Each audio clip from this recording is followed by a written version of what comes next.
Queimadas são muito comuns, né, nessa época do ano. Nós recebemos alguns registros pelo aplicativo Vanguarda Repórter nos últimos dias. Dá uma olhada. Dá só uma olhada como esse ônibus passa bem próximo de uma queimada às margens da rodovia Floriano Rodrigues Pinheiro, em Tremembé. Esse registro foi feito ontem à noite, no sentido Campos do Jordão. Esse outro registro, feito no sábado à noite, mostra uma queimada às margens da Dutra, em Taubaté. Moradores da Zona Leste de São José filmaram essa queimada em uma área de mata próxima ao Parque Tecnológico na sexta-feira. Em frente ao terreno, é possível ver que ali é uma área residencial. Nesse outro vídeo, feito na semana passada, a fumaça de uma queimada chega bem perto de prédios residenciais na Vila Machado, em Jacareí. E além de prejudicar o meio ambiente, o fogo também pode fazer mal à nossa saúde, né? A fumaça. José Aimar vai explicar tudo pra gente. Zé, vamos lá então, né? A gente viu a Laurene Santos ali sofrendo com esse tempo mais seco também. As queimadas ajudam bastante, né? Ajuda o pessoal. O que dá pra fazer para não sofrer tanto? Fala, Arthur, bom dia novamente para você, melhoras para Laurene, para você de casa também uma excelente terça-feira.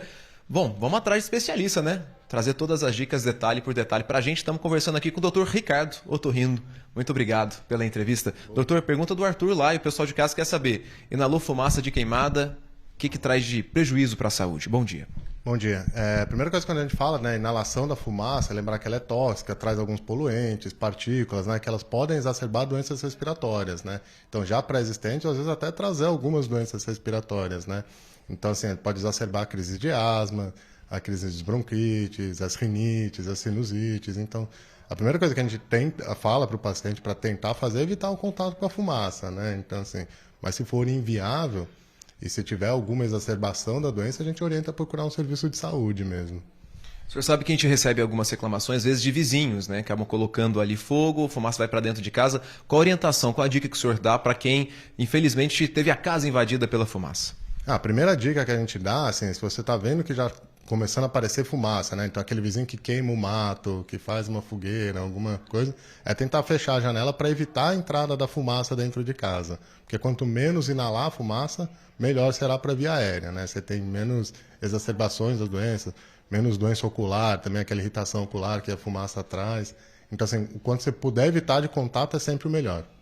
Doutor, sempre, claro, se agravar a situação, procurar um especialista. Ou não deixar agravar também, né? É importante.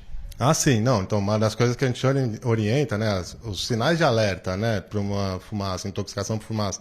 Então, aquela dor de cabeça, aquela falta de ar, aquela dor no peito, uma irritação muito forte no nariz, que são sintomas de alerta mesmo, mais do que o comum, a gente orienta a procurar um serviço de saúde. Muito obrigado pela entrevista, um bom dia e bom trabalho, né? Essa época do ano que o senhor trabalha dobrado, triplicado, né? Para os atendimentos também, não só por causa da queimada, claro, também por causa desse tempo seco. Arthur, a gente lembra também uma orientação da Polícia Rodoviária Federal, né? A polícia que toma conta das estradas, para os motoristas, né? Tomarem cuidado também, porque a inalação da fumaça pode tirar a orientação do motorista durante aí o tráfego. Então, muito cuidado, muita atenção com as queimadas também nas rodovias. Eu volto com você. Pois é, Zé, a gente viu aí imagens de queimadas maiores, né? Esse fogo em mata aí de grandes proporções, mas infelizmente é muito comum ao longo do ano, né? Esses vizinhos que vão queimar qualquer coisa ali no quintal, isso atrapalha demais também a vida dos vizinhos, né? Que sofrem com algum tipo de alergia. Obrigado, viu, Zé? A gente segue aqui no Bom Dia agora falando da previsão do tempo. A gente faz aquele giro pelas nossas torres para ver como amanheceu a terça-feira na região. Tudo assim, ó, nublado, tá? A gente deve ter um dia bastante nublado em toda a região, com chuva no litoral, uma garoa, uma chuva mais fraca aqui no vale. Tem frente fria a caminho, tá? Lembro vocês aqui, é uma frente fria mais fraca que vem lá do oceano. Então ela joga essa nebulosidade, esse ar mais gelado aqui para a região. Agora o pico do frio deve ser amanhã, tá? Quando continua chovendo no litoral, uma chuva que vai e volta, mas não tem grandes volumes previstos não. No vale, de novo, tá? Uma chance de chuva mais fraca amanhã também, garoa em alguns casos. A gente deve voltar a ver o sol só na quinta-feira, quando começa aí uma mudança no vento. Tudo nublado, hein? Na Serra, você viu que o tempo estava um pouco mais aberto lá em Campos do Jordão, mas é porque a cidade fica tão alta, né? Que às vezes fica acima dessas nuvens que jogam esse cenário todo nublado aqui para nossa região. Aí, ó, nublado também no litoral. Dá uma olhada aqui na evolução de temperaturas que a gente separou para vocês, para mostrar justamente o impacto, né, com a chegada dessa frente fria, essa passagem da frente fria, né? Em Taubaté, a máxima prevista para hoje é de 25, amanhã já cai para 21, sobe um pouquinho na quinta-feira. No litoral, né, mais uma vez uma frente que vem lá no litoral, o litoral sendo mais afetado por essa passagem, 25 de máxima hoje, cai para 22 amanhã e chega a 21 na quinta-feira. E separamos também Bragança Paulista, outra cidade que vai ter essa variação na temperatura ao longo da semana, 26 de máxima hoje, 21 amanhã, cai bastante, hein? E depois sobe para 24 novamente na quinta-feira, tá? O número de acidentes com escorpiões cresceu em Taubaté do ano passado para cá, de acordo com a prefeitura, são 149 acidentes nesse primeiro semestre de 2023, foram 112 na comparação com o mesmo período aí do ano passado, tá? Recentemente a gente trouxe aqui, né, o caso de uma criança de 3 anos que foi picada por um escorpião em uma creche municipal do bairro Santa Fé. Ela foi atendida e, segundo a prefeitura, foi uma picada superficial que não precisou do soro, né, próprio ali para essa picada de escorpião. E pelo aplicativo Vanguarda Repórter, a gente tem recebido diversas mensagens falando sobre a presença desse animal em outros bairros da cidade. A gente vai conferir aqui a mensagem que chegou da Brenda. Ela mandou esse vídeo. Isso, primeiro vamos ver a mensagem aqui, né, gente? Não aguentamos mais escorpiões invadindo nossa casa no Parque Três Marias. Meus irmãos são pequenos e morremos de medo de acabarem sendo picados. Não sabemos como nos proteger em relação a esses bichos peçonhentos. Agora sim, a gente vê esse vídeo aí que ela também mandou pra gente, ó, dá para olhar esse escorpião. Tem aranha dentro de casa também e ela mandou esse vídeo aí desse mato alto. Segundo ela, o bairro está cheio desses terrenos baldios aí, com mato alto, o que ajuda, né, nessa presença aí desses escorpiões e bichos, enfim. A Laurene Santos está com um representante da prefeitura para falar o que pode ser feito, né, nesse caso e também para orientação para os moradores, o que fazer quando encontrar um bicho desse dentro de casa. Imagina o risco, né, Lau? Bom dia para você. Oi, Arthur. Bom dia novamente para você e para todos. Olha, o José Antônio, que é coordenador do Centro de Animais Sinantrópicos, está aqui ao meu lado já para falar a respeito disso. Doutor, então, em relação a esses casos, né, como a gente mostrou, mandou para a gente, ela mostrou que tinha um terreno do lado ali da casa dela e o surgimento de aranhas, escorpiões. Qual que é a orientação nesse sentido? O CAS consegue fazer alguma coisa? Bom dia. Bom dia. Em primeiro lugar, sempre entrar em contato conosco, tá? Então, através do 3635-4091, encaminhar, que funciona como aplicativo de mensagem, encaminhar a denúncia, a equipe vai até o local e avalia. Se, por exemplo, é uma área pública, de imediato nós já pedimos à Secretaria de Serviços Públicos que faça a limpeza. Se é um terreno particular, dá um pouco mais de trabalho, mas a gente vai notificar o proprietário e vai para que ele faça a limpeza, eventualmente até um cercamento e colocamento de calçada, essas coisas todas assim. Mas o importante, não tentar fazer nada por conta própria. Tá? Não tentar, por exemplo, jogar algum tipo de veneno, alguma coisa assim, que isso é extremamente prejudicial. Aliás, esse é um ponto importante. Sempre que a gente fala de escorpião, eu escuto das pessoas assim, a prefeitura não pode colocar um inseticida, algum produto que mata o escorpião? E aí eu repasso essa pergunta, existe algum produto, a prefeitura faz isso? Existem venenos, sim, nós não fazemos isso em áreas particulares, né? É muito emergencial mesmo, mas não adianta nada você pensar em veneno se o terreno está com mato, está com o lixo jogado. Também muito importante a população considerar que ela deve jogar o lixo dela no lixo mesmo e entulho, esses outros materiais, nos PEVs, que nós temos 12 PEVs funcionando na cidade. Então a população deve colaborar nesse sentido também. Em relação à aranha, porque ela encaminhou para a gente essa foto do escorpião e também uma foto de aranha. Ali é um terreno com mato, propício para isso também. Tem alguma forma de combater ou é exclusivamente com a limpeza mesmo? Essa dinâmica da limpeza ela vai atingir várias questões. Vai atingir escorpião, barata, rato, aranha, cobras eventualmente. Então, assim, o ideal é a limpeza do terreno. E quem tem terreno em área urbana, manter esse terreno devidamente limpo, bem cuidado, para que não cause problema para os vizinhos.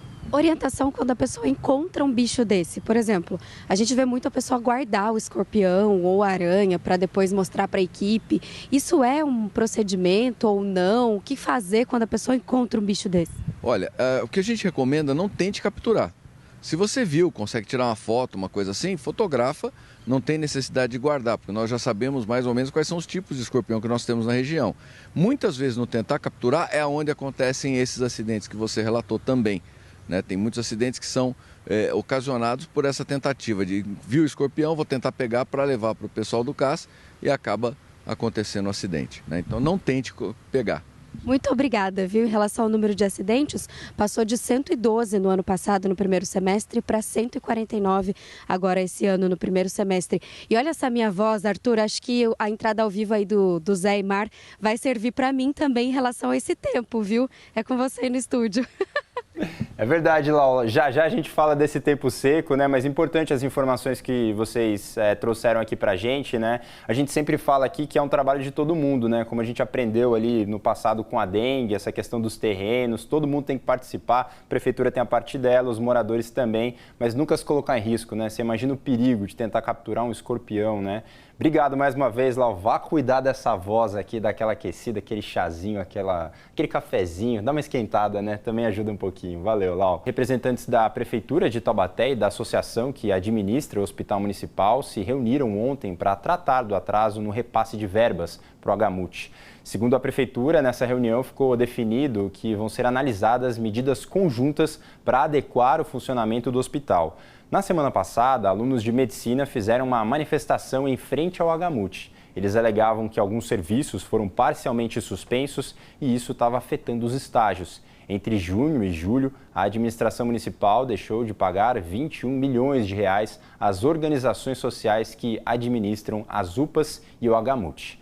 A Prefeitura disse que o atraso de repasses não afetou a residência médica de estudantes e que busca reforçar os recursos para a área da saúde. A SPDM, que gerencia o HMUT, informou que está em contato com a Prefeitura para encontrar maneiras de não prejudicar os colaboradores, os estudantes e os atendimentos no Hospital Municipal de Taubaté. Mudando de assunto aqui agora no Bom Dia, a gente te conta que 2 homens foram presos hoje de madrugada por tráfico de drogas em São José dos Campos. A prisão foi no bairro Campo dos Alemães, na zona sul da cidade. Com eles foram apreendidas drogas como crack, cocaína e maconha e uma arma com numeração raspada. A suspensão dos trabalhos na Volkswagen começa no primeiro dia de agosto. O chamado layoff vai atingir 25% da fábrica de Taubaté e é a primeira montadora a anunciar a medida depois do fim do programa de incentivo do governo federal.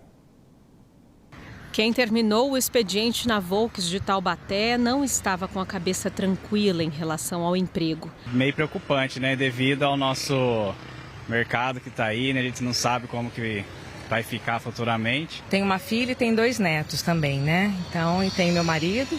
Então, hoje está tudo muito difícil, então, lógico que é muito importante para mim.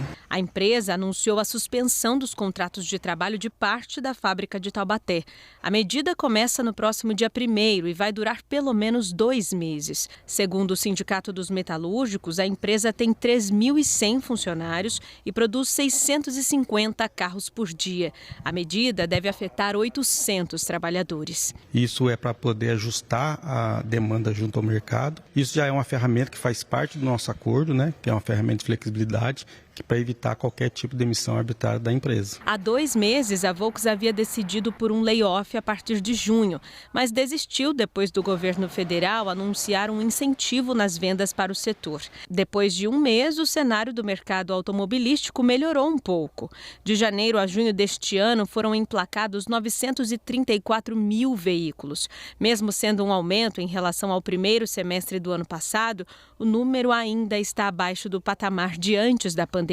Na fábrica da GM, em São José, 1.200 dos 4.000 trabalhadores estão em layoff desde o dia 3 de julho.